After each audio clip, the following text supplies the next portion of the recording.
Buenas a todos y bienvenidos a mi canal. Mi nombre es César Cañete y espero que os quedéis conmigo a lo largo de este vídeo, que es un repaso, un wrap-up de las lecturas que hice el pasado mes de abril. Pero, como siempre, antes de eso, dentro cabecera.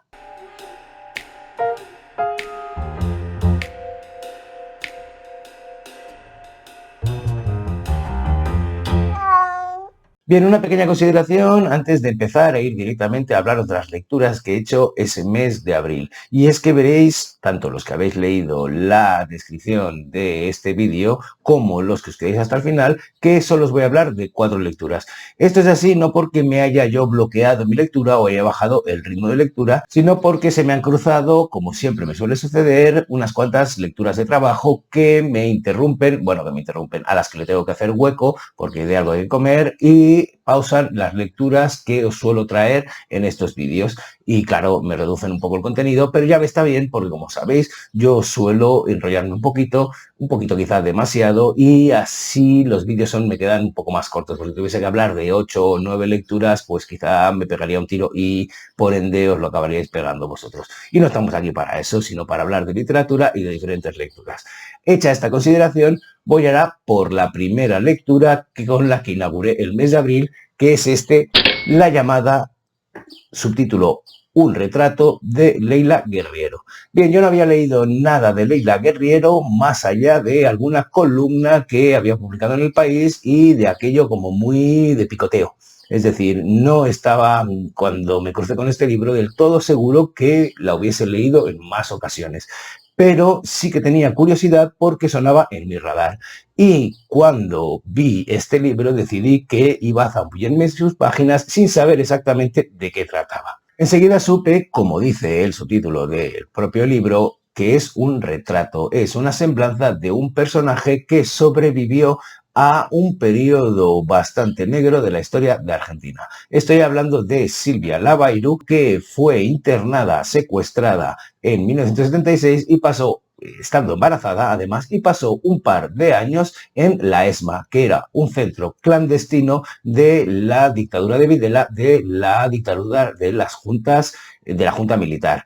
La ESMA, la Escuela de Mecánica de la Armada, fue uno de los sitios más funestos donde pasaron un montón de personas, miles y miles de personas que no sobrevivieron. En total, entre todos los centros de detención y toda la represión que causó la Junta Militar, se dice que fueron asesinadas unas 30.000 personas, muchos de ellos desaparecidos. Estoy seguro de que conocéis un montón de historias, y más cuando el año pasado, o hace un par de años, se estrenó una peli muy exitosa en la que se habla del juicio que se hizo en 1985 y que tiene como título 1985 a la Junta Militar por esta represión y por los crímenes a la humanidad que ocasionaron en su país durante esos 7 años, desde el 76 hasta el 83. Pues bien, Silvia Lavairú, que es la persona retratada por Leila Guerriero en este libro, sobrevivió e incluso estuvo de parto en la ESMA, tuvo a su hija encima de una mesa. Es uno de los muchos testimonios que también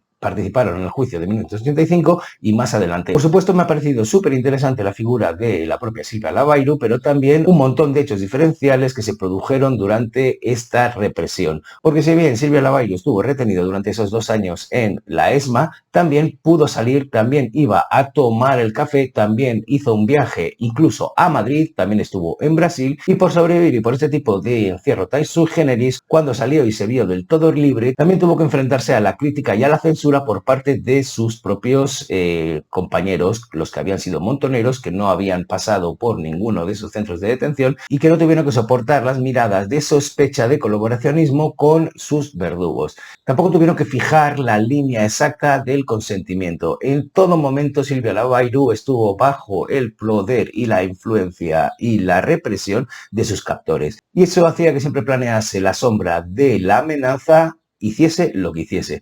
y por eso se veía coaccionada constantemente a hacer lo que sus carceleros le pedían, aunque estuviese siempre vestido de un halo de colaboración. No tenía otra, debía hacer lo que le pedían. Y esto me parece muy interesante porque a la hora de enjuiciar a sus captores, a sus violadores, porque tuvo que acceder a tener sexo tanto con alguno de los superiores militares que mandaban en aquella ESMA como con su mujer, desde fuera y desde la percepción de aquella época daba la sensación de que ella estaba colaborando y que era una traidora. Así que me parece muy interesante esta historia para estudiar qué es el consentimiento y si realmente aceptar una cosa porque estás coaccionado y la alternativa sería la muerte de un familiar o la amenaza de violencia sobre un familiar, un hijo, un padre, etcétera, etcétera, juegan un papel importante en esa docilidad que debes mostrar. Bueno, yo creo que sí, que juega un papel importante y es lo que es completamente decisivo, pero es lo que hace muy poco comprensible para todos aquellos que no han vivido una situación así el poder aceptar eso. De cualquier manera, no creáis que estoy spoileando o destripando nada de la trama que no se sepa desde el principio, porque una de las cosas del estilo de Leila Guerriero a la hora de hacer este retrato es que avanza de manera de círculos concéntricos. Empieza aquí, da una vuelta, vuelve aquí, da otra vuelta más amplia, vuelve aquí y da otra vuelta más amplia. Y este aquí va cambiando un poquito, pero siempre en círculos concéntricos. De esta manera se repiten en muchas ocasiones anécdotas que ya nos ha contado, profundizando un poco más y añadiendo un poquito más de luz, una versión diferente a un hecho igual desde perspectivas diferentes, porque no solo aquí habla Silvia Lavairo, hablan también aquellos que la conocieron en aquel momento, aquellos que han tenido alguna relación con ella y aquellos que han dejado algún testimonio en el que ella tenía algo que ver. Cosas que jugaron a su favor para sobrevivir. Bueno, pues sobre todo el tener un padre que había estado en la Fuerza Aérea y que luego era piloto comercial. Y a eso se refiere La llamada, que fue la que salvó la vida de Silvia. También su propia complexión. No se nos para de decir durante toda la novela que Silvia fue una mujer y sigue siendo una mujer muy hermosa y que eso, por un lado, jugó a su favor a la hora de que la tratasen mejor, pero también jugó en su contra a la hora de utilizarla para diferentes cosas como algo que fue muy fundamental y que de lo que fue acusado la Junta Militar a la hora de acabar con dos monjas que las acusaron de colaboracionistas. Y es que a ella la metieron en el saco de tener que hacer de hermana de un militar que era rubio. Y como ella se parecía con su complexión, algunos de sus rasgos eran similares a los de este policía, pues fue allí para intentar dar un poquito más de credibilidad a la charada que habían montado para coger a estas monjas. Así que si por un lado el capital erótico la ayudó para sobrevivir, también fue algo que jugó en su contra y que siempre ha sido algo fundamental en su vida. Esta dicotomía de que al tener un capital erótico elevado, por un lado se podía explotar, por otro lado lo podía explotar ella. Eso, ya os digo, me parece también muy interesante. Y finalmente os diré que, aunque me ha parecido un librazo, una novela que también es necesaria para hacer un bosquejo, un retrato de lo que fue la dictadura y la represión de la Junta Militar Argentina, también creo que al hacer este estilo que tiene Leila de dar vueltas concéntricas a través de diferentes hechos, le sobran algunas páginas. Yo creo que le quitaría unas 50 páginas. Me ha parecido también muy interesante que Leila no se pone nunca, como sí que hace Carrer en sus autoficciones, en medio. Se nota su buen hacer como periodista, aunque ella también es un personaje más porque nos enseña cómo ha ido haciendo esta investigación y cómo la ha hecho durante estos meses, estos años que ha durado la pandemia desde 2020 hasta 2022-23, en el que todavía había medidas de prevención para evitar el contagio. De cualquier manera, lo que os decía, la única pega que le puedo encontrar a esta novela o a esta obra, porque es una no ficción, no sería diría que es un true crime, pero bueno, es un true portrait, un retrato real. Es que en algún momento se repite demasiado, puede parecer que es excesivo. Pero bueno, al final lo que hace es profundizar en esta figura de Silvia Lavairo, intentando entender todas sus contradicciones y todas las facetas que tiene una persona que ha vivido, bueno, que tiene cualquier persona, pero esta en concreto, que ha vivido un hecho diferencial y un hecho tan traumático como es el estar presa durante 2 años, torturada y bajo coacción en la ESMA. En fin, os invito a leerlo, por supuesto, La llamada de Leila Guerriero, uno de los mejores libros que he leído este año y sin duda creo que puedo deciros que es el mejor que leí en abril. Vamos a por el siguiente, que no es otro que este informe para derrocar al lobo feroz de Pilar Abuja. Bien, los que ya hayáis estado por mi canal y hayáis visto los últimos vídeos, veréis que le dediqué una videoreseña completa y que por eso no me voy a extender mucho, más allá de deciros que este para mí me parece un libro imprescindible para visibilizar una problemática criminal que se sigue dando en la actualidad y que está soterrada completamente por cualquier tabú, por la vergüenza que puede ocasionar y que siempre pone a la víctima en último lugar e incluso la culpabiliza. Estoy hablando de una historia que visibiliza la supervivencia al abuso infantil, a la violación incestuosa, es decir, por parte de un familiar. Sí, aquí tenemos una historia basada en hechos reales, sino una traslación a la realidad de un suceso traumático que sucedió a lo largo de unos cuantos años en la figura de la autora que, ya os lo digo desde el principio, me parece súper valiente el haber dado este paso hacia adelante y contarnos esta historia, como decía, a través de la prosa poética. Y os diré que yo no soy lector de prosa poética o de libros de poesía, y aún así este libro me ha cautivado completamente y me ha llevado a verlo de otra manera. La utilización que tiene del lenguaje con la palabra precisa, con una musicalidad que te transporta a lo que te está contando de una manera que a la vez te la hace hermoso y a la vez consigue transmitir todo ese miedo, toda esa situación horrorosa que vivió la autora. Pero no se queda ahí, porque esta es una historia esperanzadora, ya que la autora no solo sobrevivió, sino que prosperó, sino que pudo hacerle cara y enfrentarse a ese lobo feroz. Porque como veis, ya desde el título se nos avisa que aquí se utiliza un lenguaje, unas metáforas que están relacionadas con ese mundo infantil de los cuentos de hadas, del lobo feroz, de Caperucita, de El Bosque, pero a la vez consigue transmitirnos toda una atmósfera que va mutando a lo largo de todo el texto y que si al principio es ominosa y que da miedo, porque al fin y al cabo estamos en una historia en que una niña se ve completamente asediada y atacada y abusada en un entorno familiar donde debería estar completamente protegida por una figura con la que tendría que tener toda la confianza del mundo y no la tiene, para luego más adelante ver cómo se destapa todo y cómo esta persona tiene que lidiar no solo con lo que ha sobrevivido, con lo que ha experimentado, sino ahora con la vergüenza de que la familia la ponga culpable por decirlo, por romper ese secreto, por romper el tabú. Y aún así, superarse, ponerse por encima y seguir adelante. No voy a continuar, solo os voy a invitar a que le echéis un vistazo, a que la encontréis en la editorial Sabina Editorial y a que os zambulláis en su texto, en sus imágenes, en su musicalidad y en esta historia que nos brinda Pilar Abuja, una historia de superación después de haber pasado por toda una ordalía. En fin, un libro valiente y que por eso me parece imprescindible, porque esto ha sucedido, pero tiene que dejar de suceder. Y uno de esos pasos es hacerlo visible. Y Pilar lo ha hecho visible a través de este libro. Así que nada, por supuesto os invito a que vayáis a Sabina Editorial, le echéis un vistazo, si queréis lo compréis por allí, pero si no vayáis a cualquier librería porque también está por allí. Informe para derrocar al lobo feroz. Lobo feroz derrocado. Felicidades, Pilar. Bien, ahora vamos a por un libro que me hace especial ilusión porque es una novela negra, un thriller español. Estoy hablando de El mentiroso de Miquel Santiago. Y digo que me hace especial ilusión porque en mi búsqueda constante de autores españoles que se dediquen a la novela negra, haya thriller o no haya thriller, haya, bueno, cualquier tipo de novela negra, últimamente no encontraba ninguno que me satisficiese. ¿Por qué? Porque todos han caído en el mismo engaño de intentar llevar al límite códigos y clichés del género que se han deformado tanto que a mí, bueno, pues me saca completamente de la acción. ¿A qué me estoy refiriendo? Bueno, pues al malo malísimo que no hay manera de cogerle, al bueno buenísimo que está lleno de buenas intenciones y tiene que enfrentarse en una lucha a muerte con el malo, a constantes giros de guión que no te crees para nada, a persecuciones, a etcétera, etcétera, etcétera. Pero bueno, no os voy a hablar de eso, sino que os voy a hablar del mentiroso que consigue crear una historia verosímil con 4 rasgos muy, muy atractivos, o por lo menos lo son para mí,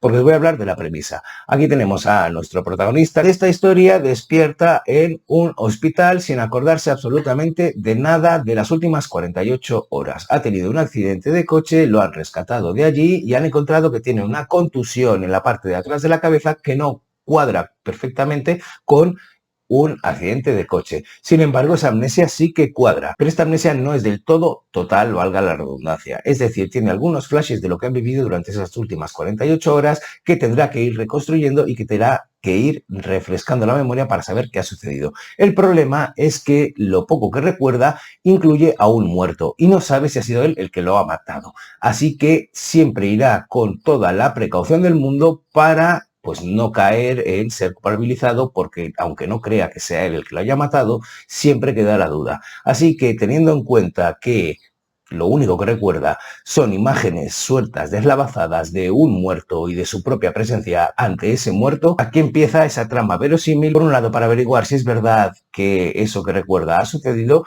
por otro para averiguar si es él quien lo ha matado y por un tercero para evitar que lo pillen, y se pasa, porque cree que ha sido él, se pasa la mayoría de la novela intentando esquivar y reaccionando siempre a lo que va recordando poco a poco. Tendremos entonces una trama que está asentada en el pasado, es decir, él está viviendo las consecuencias de algo que sucedió en el pasado, pero que no sabe qué ha podido ser, y tendrá que ir, como digo, reconstruyéndolo. Él, que viene de una familia desestructurada, nunca conoció al padre, vive con su abuelo ahora mismo, ya que su madre murió hace unos años, tiene casi unos 30 años él, el abuelo tiene un principio de Alzheimer, tiene una novia cuya familia le ha acogido maravillosamente bien y cuya madre fue amiga íntima de su propia madre, y que también tendrá relación con esto que ha sucedido.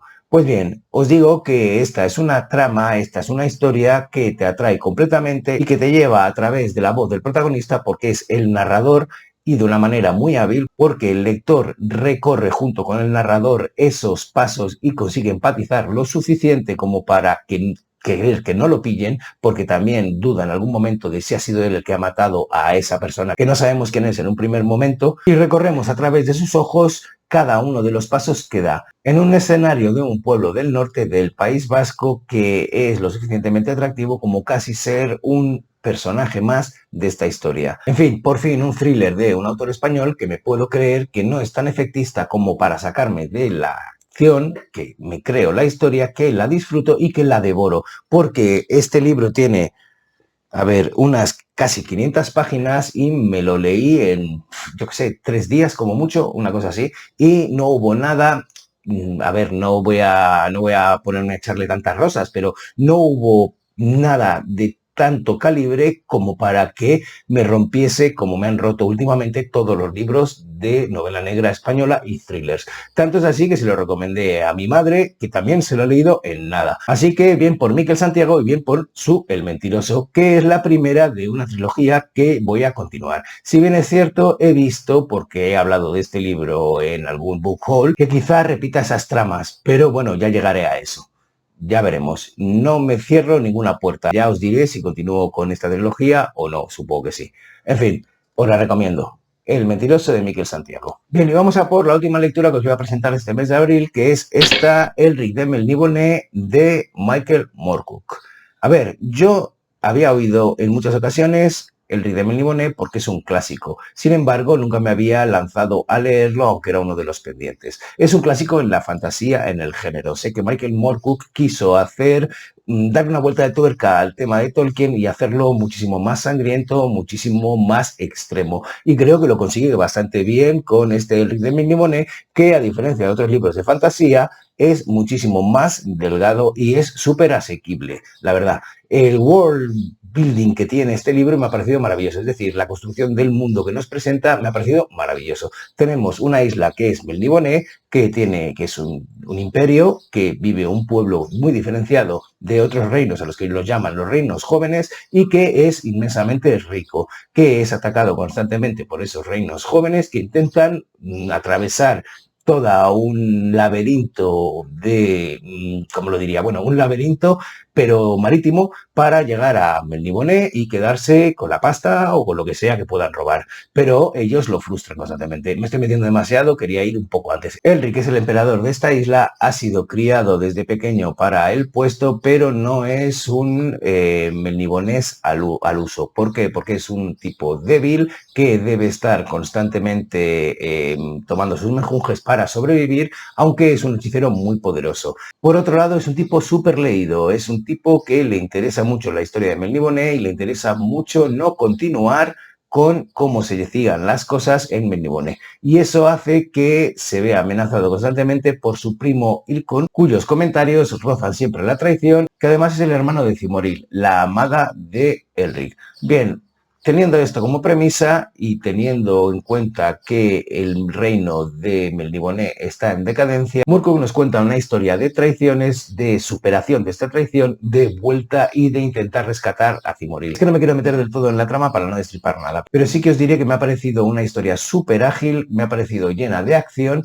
es una historia de espada y brujería que no me parece al uso, es decir, quizá está más cerca de lo que actualmente es Grimdark, que de lo que era la fantasía pues, de Tolkien. Y aquí nos incluye magia, nos incluye tratos con semidioses, tratos con... Es decir, aquí tenemos una mitología súper rica que se entrelaza con el día a día de sus protagonistas. Viven muchísimas aventuras y además intentan recuperar las dos espadas negras, la enlutada y la tormentosa, que son parte de la iconografía de este personaje, juntamente con la palidez de su rostro, el pelo largo y casi albino y los ojos carmesí. De hecho, otros personajes de fantasía han copiado esta imagen y a cualquiera que veáis con el pelo blanco y la piel muy blanca, están influenciados directamente por este Elric de Melniboné. Por ejemplo, nuestro amigo Geralt de Rivia de la serie The Witcher, interpretado por Henry Cavill.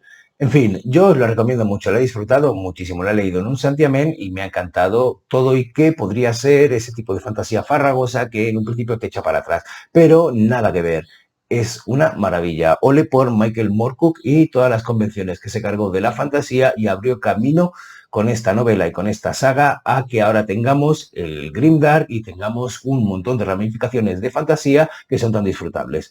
En fin, este es el último libro que leí en abril. Y hasta aquí el vídeo de hoy. Espero que os haya gustado y que me hayáis acompañado hasta el final. Como siempre, os voy a pedir que comentéis lo que os dé la gana. Si habéis leído cualquiera de estos libros, si os apetece leerlos, qué os ha parecido, si estáis de acuerdo con lo que he dicho en el caso de que los haya leído, etcétera, etcétera, etcétera. Yo, como siempre, estaré atento a lo que me digáis, a contestaros y a entablar cualquier tipo de diálogo porque me encanta hablar de libros, hablar de literatura y, pues eso, tener un espacio de debate en el caso de que no estemos de acuerdo o tener un espacio de recomendaciones en el caso de que sí lo estemos.